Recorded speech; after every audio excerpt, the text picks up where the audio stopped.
안녕하세요. 결혼한 지 1년 된 30대 새댁이에요. 남들은 신혼이라며 한참 좋을 때라고 좋겠다 하는데 사실 저희 부부 거의 한 달에 한두 번은 꼭 싸우고 있었어요. 최근에는 거의 매일같이 싸웠고요. 하지만 결혼한 지 얼마 되지도 않은 상황에서 친정부모님 걱정시키는 게 싫어서 한 번을 속 시원히 말을 못했어요.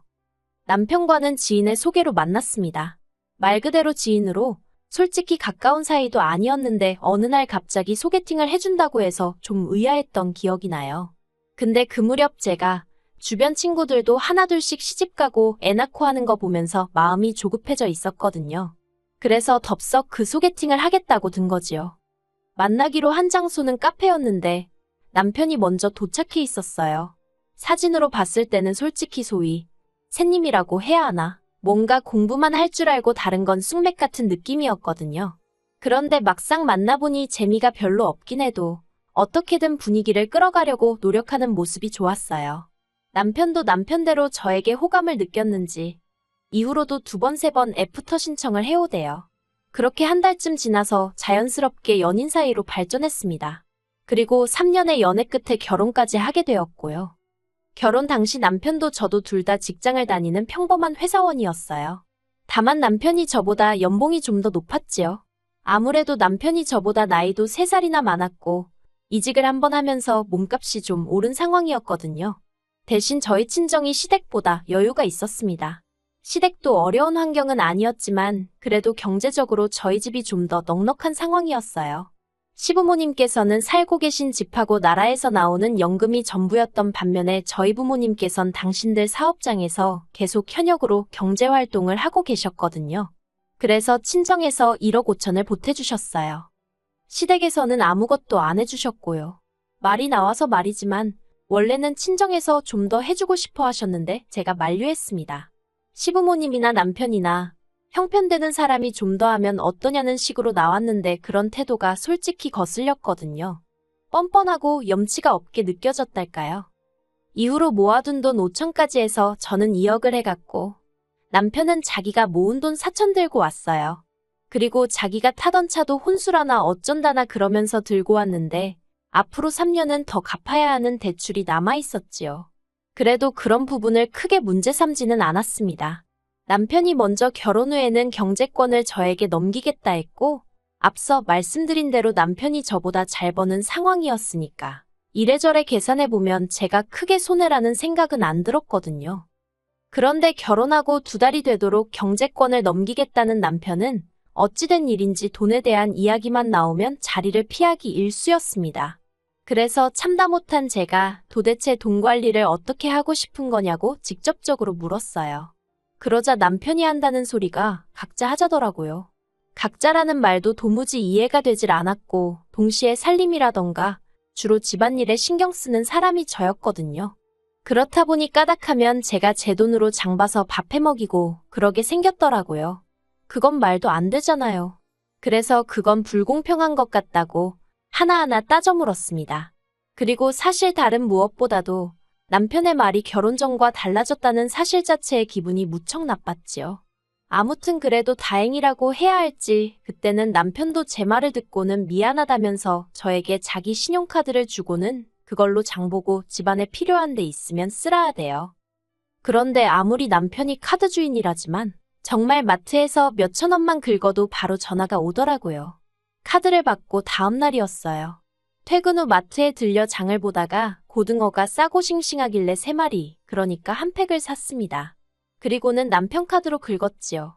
그런데 정말 결제하고 1분도 안 돼서 남편에게 전화가 걸려왔고 뭘 산 거냐고 묻더라고요. 그리고 그때만 하더라도 저는 남편의 그런 행동에 별다른 생각은 없었어요. 그래서 퇴근길에 마트에서 고등어 샀다고 얼른 가서 해주겠다고 속도 없이 대답을 했지요. 그런데 남편은 고등어를 몇 마리나 산 거냐며 짜증스럽게 물었고 제가 3마리 샀다니까. 사람이 둘인데 뭐 한다고 3마리나 샀냐며 승질을 내는 거예요. 어이가 없긴 했지만 3마리가 한 팩이어서 3마리를 살 수밖에 없었다고 설명을 했어요. 그럼 남편도 적당히 하고 멈춰야 할 거 아니에요. 그런데 기껏 한다는 말이 파는 사람한테 2마리만 사면 안 되냐고 물어보긴 했냐며 따지더라니까요. 그리고 그런 비슷한 일들이 몇 번이고 반복되니까 치사하고 더러워서 카드를 쓰기가 싫더군요. 그래서 남편더러 앞으로 생활비는 현찰로 주라고 했습니다. 당신 얼마, 나 얼마 각자 월급에서 각출해 생활하자고요. 그리고 그렇게 합의를 본 게 고작 50만 원씩이었어요. 그렇지만 사실 아무리 애 없이 두 사람이 산다고 해도 100만 원으로 관리비에 공과금 다 내고 살림을 꾸린다는 건 불가능한 일이었습니다. 특히나 돈은 똑같이 내는데 왜인지 주방일은 저만 하고 있더라고요. 그래서 남편더러 당신은 청소와 빨래를 담당하라 했습니다. 그랬더니 돌아오는 남편의 반응은 알겠다면서 대신 자기가 해야 된다고 느낄 때 할 테니까 잔소리를 하지 말라는 거예요. 그래놓고는 청소기는 3, 4일에 한 번, 세탁기는 열흘에 한 번 돌리는 게 아니겠어요? 남편의 그런 꼬라지라고 해야 할지, 심술이라고 해야 할지. 아무튼 제가 직접 겪어보니 그동안 왜 회사에서 일하던 언니들이 맞벌이 하면서 동시에 집안일에 독박 육아에 왜 그렇게 허덕였는지 이해가 가더라니까요. 그리고 저는 언니들처럼 살 수는 없다고 생각했어요. 그래서 남편에게 집안일을 그따위로 할 거면 돈을 더 내라고 했지요. 그러자 남편이 자기는 불편한 게 하나도 없다면서 제가 예민하다는 식으로 몰아가는 거예요. 그래서 저도 주방일을 손에서 놔버렸습니다. 공용생활비로 장은 받아두었지요. 쌀 사다 놓고 반찬 사다 놓고 그리고는 말 그대로 알아서 챙겨 먹던지 말던지 마음대로 하라고 내버려뒀습니다. 식사를 차리게 되더라도 딱 1인분? 제목만 해서 먹었어요. 그리고 그렇게 지낸 지 3주쯤 되던 차에 생각지도 못한 일이 벌어졌습니다. 솔직히 남편이나 저나 둘 다 성인이고 결혼한 상황에서 일어난 일인 만큼 저희 둘이서 해결해야 한다고 생각했어요. 그런데 세상에 남편이 어머님한테 이야기를 했더군요. 그것도 자기가 한 짓거리는 이런 방구도 없이 제가 생활비를 받았으면서 살림엔 손끝 하나 대지 않는다는 식으로요.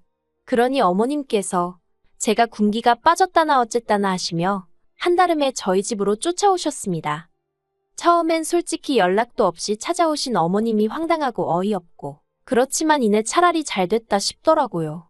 그래서 저도 어머님을 붙들고 그동안 쌓아뒀던 억울하고 답답한 마음을 속사포처럼 쏟아냈습니다. 그리고 저는 솔직히 어쨌든 어머님이 어른으로서 그리고 같은 여자로서 어느 정도 상황을 정리해 주실 줄 알았어요. 어머님은 평생 전업을 하셨으니 제가 느끼는 서러움도 어느 정도는 공감해 주실 줄 알았고요. 하지만 이게 웬걸요. 어머님께서는 제 이야기를 다 들으시고도 그래도 여자가 살림을 해야 하는 게 맞답니다. 생활비는 옛날에야 남자들이 외벌이를 했으니 그렇지만 요새는 같이 잘 버는데 왜 남편한테만 부담을 주냐 하시면서요. 이중자 때 내로남불이 이런 건가 싶어서 웃기지도 않더라니까요. 결국 저와 남편은 갈등의 골을 좁히지 못했습니다. 남편은 선심 쓰듯 자기가 생활비를 80만 원 낼 테니 저더러 이참에 주방일은 물론이고 청소와 빨래까지 도맡으라 했어요. 그게 마치 엄청난 배려인 듯 말이에요. 하지만 제가 막말로 30만 원이 아쉬워서 그 고생을 하겠어요? 제가 웃기지도 않는 소리라며 남편더러 꿈깨라 했습니다. 그리고는 앞으로 정말 각자 생활하자 했네요. 각자가 어떤 건지 한번 보여주겠다고요. 그리고 그때부터였습니다. 남편은 마치 저 보란 듯 하루가 멀다 하고 쇼핑을 해대더군요. 매일같이 세상 쓸모없어 보이는 장난감들을 사나르고 신발도 몇 켤레씩 사다 놓고요. 저 사람이 나랑 아이를 낳고 미래를 그려갈 생각이 있는 건가 싶을 정도로 앞뒤 가리지 않고 돈을 써대는 눈치였다니까요. 게다가 제가 식사를 챙겨주지 않았더니 매일 밤마다 배달음식에 3, 4만 원씩 쓰는 것도 예산일이었지요. 그리고 무엇보다도 저와는 말 한마디 상의도 없이 남편이 그동안 어머님 아버님께 한 달에 50만 원씩 따로 용돈을 드리고 있었더라고요. 자식이 부모한테 용돈 당연히 드릴 수 있어요. 하지만 결혼 초 제가 먼저 양쪽 집에 30만 원씩 해드리자고 했을 때 장인 장모님은 돈도 많은데 꼭 우리가 챙겨드려야 되는 거냐며 얼마나 툴툴거렸는지 모릅니다. 그래서 결국 유야무야 없던 일이 되었고요. 그런데 정작 남편은 저 몰래 어머님 아버님께 그렇게 큰돈을 드리고 있었다니 정말 그나마 있던 정도 뚝뚝 떨어지고 한마디로 배신감이 들었어요. 그리고 그런 남편으로 인해 결혼을 내가 왜 했을까 하는 회의감을 느끼던 무렵이었습니다. 어머님이 소화가 잘 안 된다며 병원에 가셨는데 그곳에서 충격적인 이야기를 듣고 오셨더군요. 어머님 간이 다 망가졌다고요. 그리고 그렇게 어머님의 간이 망가지게 된 데에는 남편이 저 몰래 사들인 영양제가 한몫했지요. 어머님 말씀으로는 저희 남편이 영양제를 사다 주면서 하루도 빠지지 말고 먹으라고 했대요. 그런데 초기에 몇 번 먹으니까 영 속이 좋지 않더랍니다. 그래서 남편더러 환불을 받아오라 하니 쪽팔리게 무슨 환불이냐며 그리고 믿고 먹어야 효과가 있는 거라고 어머님더러 그냥 드시라고 했다대요. 어머님은 잘난 당신 아들이 그러라 하니 속에서 안 받는데도 그냥 꾹 참고 드셨답니다. 그리고 결국 그 영양제가 어머님 간을 다 망가뜨린 거였고요. 병원에서는 당장 간이식을 해야 한다 했고 그때부터 시댁의 병원비가 하염없이 들어가게 됐던 모양이에요. 참고로 알고 보니 저희 어머님 아버님 그 연세에 도움이 될 만한 보험 하나 없으셨지요. 그리고 그제서야 남편이 저를 찾았습니다.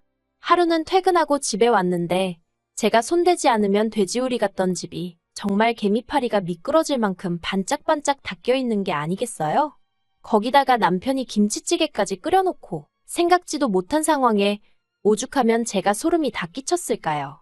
남편이 실실 웃으면서 얘기 좀 하자길래 그럼 그렇지 무슨 꿍꿍이가 있구나 싶대요.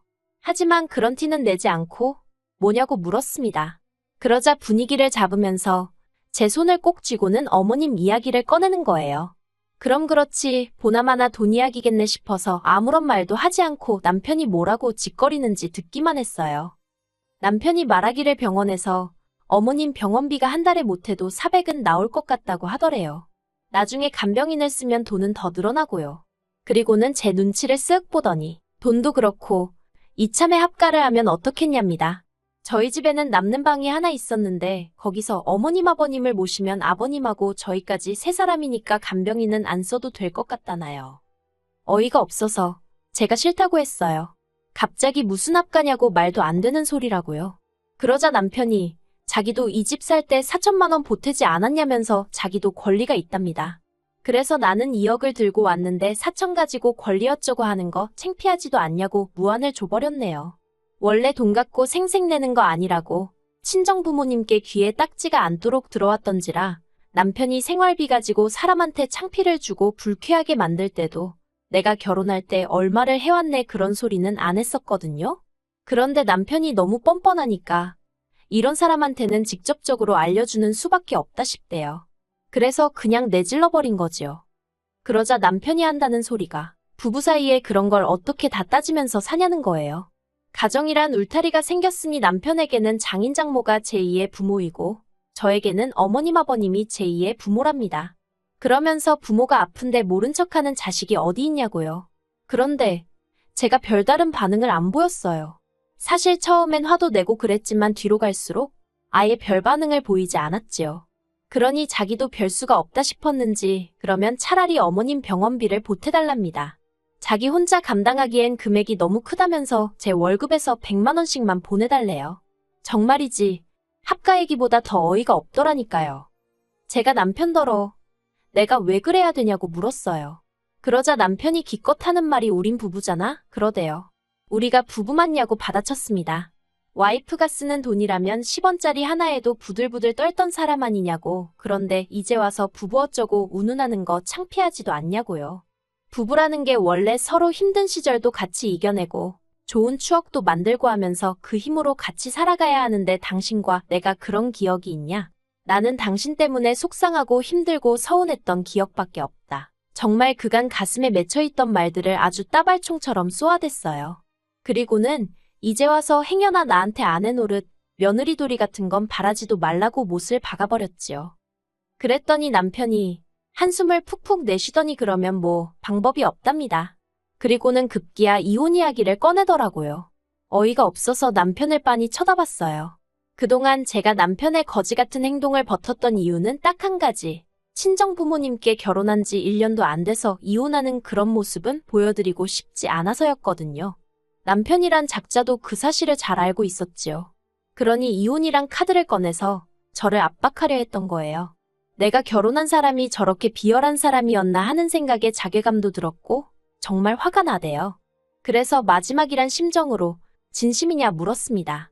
그랬더니 진심이라면서 이혼하고 이 집도 팔아서 자기가 가져왔던 4천만 원 돌려달래요. 그걸로 어머님 아버님 병원비나 해야겠다면서. 그리고는 주변 사람들은 며느리인 제가 시부모님 병원비 보태드리기 싫어서 이혼한 여자라고 생각할 거라며 직장 생활은 가능하겠냐고 빈정거리는데 정말 손발이 부들부들 떨리더라니까요. 결국 저는 친정부모님께 사실 그대로 있는 그대로 모든 것을 털어놓았습니다. 친정부모님이 실망하실까봐 이혼만큼은 어떻게든 피해보려고 했는데 너무 괴롭고 힘들어서 그동안 남편이 저를 힘들게 했던 사소한 일들까지도 전부 다 말씀드렸어요. 사실 그동안 제 얼굴에 침 뱉기 같아서 그 누구에게도 속 시원히 제 이야기를 하지 못했거든요. 그래서인지 이야기하는 내내 눈물이 계속 흐르더라고요. 그리고 그런 제 모습을 본 친정부모님께선 바보같이 그걸 왜 참고 살았냐며 당장에 헤어지라 하셨습니다. 부모에겐 자식의 행복이 1순위라며 체면이고 사람들이 쑥덕거리고 그런 건 신경 쓰지 마라고 말씀해 주셨지요. 그리고 친정부모님의 말씀에 힘을 얻고 돌아온 바로 그날도 남편은 여지없이 제 얼굴 앞에 이혼 서류를 들먹이며 빨리 사인하라고 난리를 쳤어요. 저는 그런 남편에게서 서류를 낚아채선 알겠다고 하며 사인을 했고요. 그러자 남편의 표정이 가관이었습니다. 한마디로 아차 이게 아닌데 하는 표정이었거든요. 이후로 자기 딴에는 아무렇지 않은 척이라도 하려던 건지 저더러 확실하냐 후회 없냐 낙장불입이다 어쩌다 해대는데 너무 짜증나서 왜 이렇게 말이 많냐고 하기로 했으면 하는 거라고 내일 당장 접수하라고 소리를 지르곤 저 먼저 방으로 들어가 버렸네요. 그런데 이후로 일주일이 지나도 남편은 서류를 접수하지 않았고 더 정확히 말하자면 이혼의 이응자도 말을 안 하더라고요.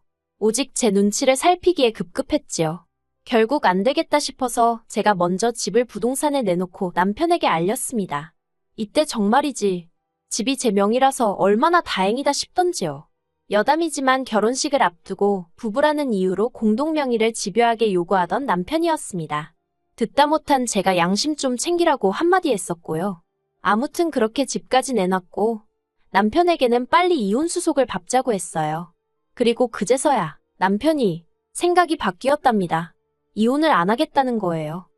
이후로 남편과 말을 섞으면 섞을수록 어린애하고 싸우는 기분이었다고 해야 할까요? 결국 안 되겠다 싶어서 저는 변호사를 쓰게 되었습니다. 그리고 지금 남편과는 이혼 소송을 진행 중이에요. 이 사실을 알게 되신 어머님 아버님 두 분 다 난리가 나셨고요. 아버님은 도와달라고 한 적 없다, 병원비 안 줘도 된다 하시며 어떻게든 저희 두 사람의 이혼은 막으려 하고 계세요. 하지만 어머님은 저더러 세상에 시엠이 아픈데 이혼하자고 드는 며느리가 어딨냐면서 제가 당신 아들 인생 망쳐놨다고 나오지도 않는 눈물 쥐어짜내시며 제 탓을 하기에 바쁘시지요. 그리고 그런 어머님의 모습을 보고 있으니 정말 이혼해야겠다는 생각밖에 안 든답니다. 정말이지 할 수만 있다면 최선을 다해서 남편의 인생을 망쳐놔야겠다는 오기가 드는 지경이에요. 결혼 생활이 짧았던 만큼 위자료나 뭐 그런 건 기대도 없어요. 고약스러운 남편의 성격 덕분에 1년도 더 걸릴지도 모르겠고요. 하지만 지금은 어떻게든 남편과 완벽하게 남남이 되고 싶다는 마음뿐입니다. 저런 남편이랑 참고 살아봤자 지금이야 제가 제 힘으로 돈이나 벌지 애라도 낳고 직장이라도 관둬봐요. 돈 가지고 사람을 얼마나 들들 볶고 생색은 또 얼마나 내겠어요? 그런 푸대접을 받을 게 뻔한데 절대 같이 못 삽니다. 어머님께는 죄송한 마음이 아예 없는 건 아니에요. 가뜩이나 몸도 안 좋으신데 이런 일로 스트레스를 받게 되셨으니 하지만 어머님이 당신 아들 개차반으로 키워놓은 탓이니 너무 제 탓만 하진 않으시길 바랄 뿐입니다. 뿌린 대로 거두는 법이니까요.